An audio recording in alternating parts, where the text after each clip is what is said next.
Bonjour tout le monde.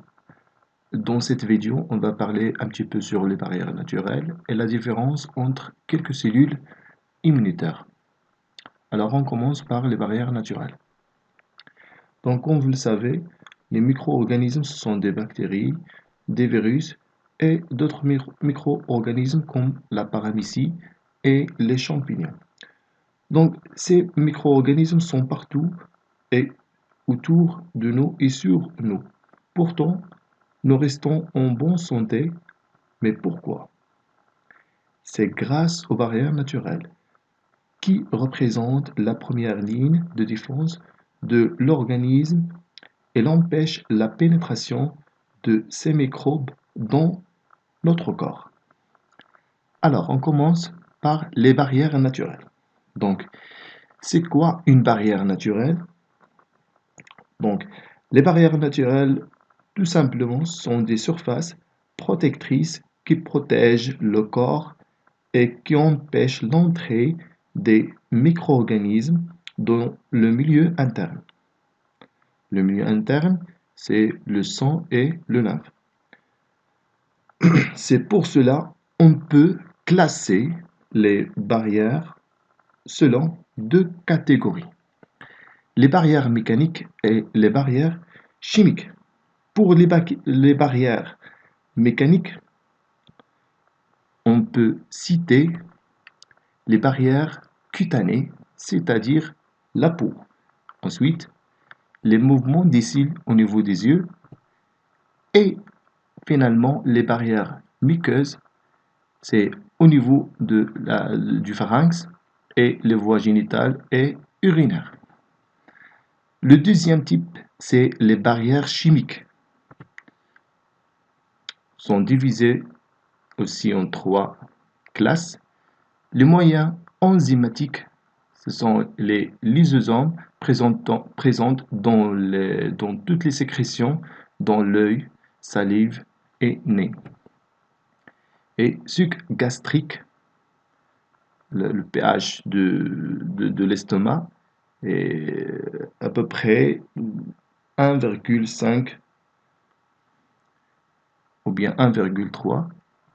Et la sueur, pH il est variable, pH égale à 3,6 vers 6,5. Maintenant, dans cette fois, on va parler un petit peu sur les cellules immunitaires, leur forme et leur fonction. On commence par la polynucléaire neutrophile. Neutrophile, c'est une cellule appartenant aux cellules granulocytes.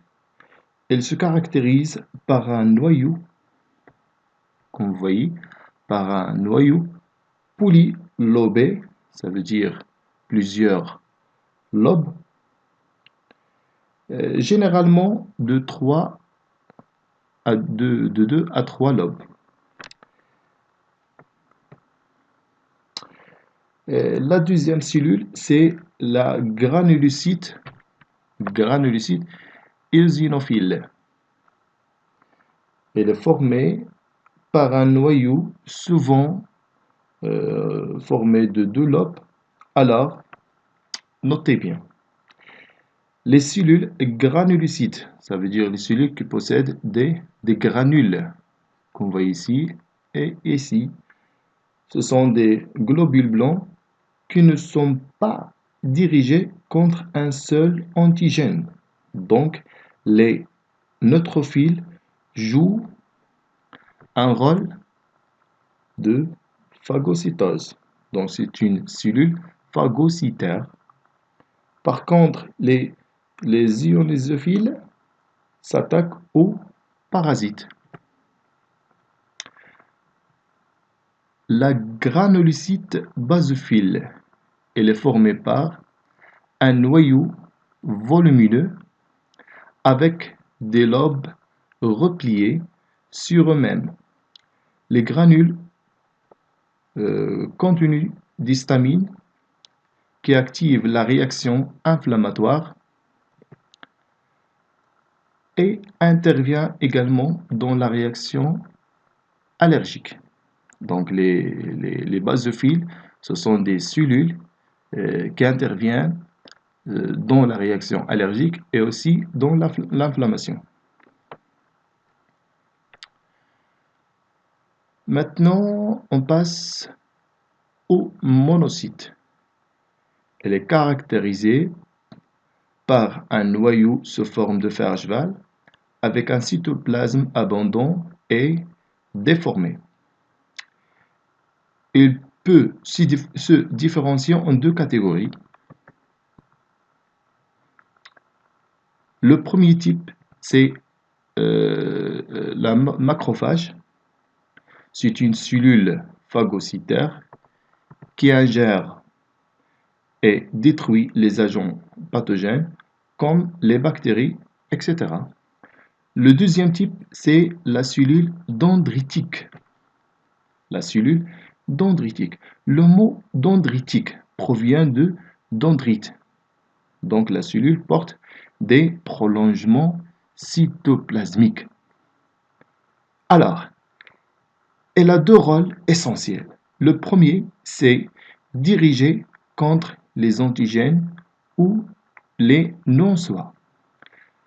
Le deuxième rôle, c'est la présentation de l'antigène au lymphocyte T. Donc, notez bien, on conclut que les monocytes, ce sont des cellules présentatrices de l'antigène. Et merci.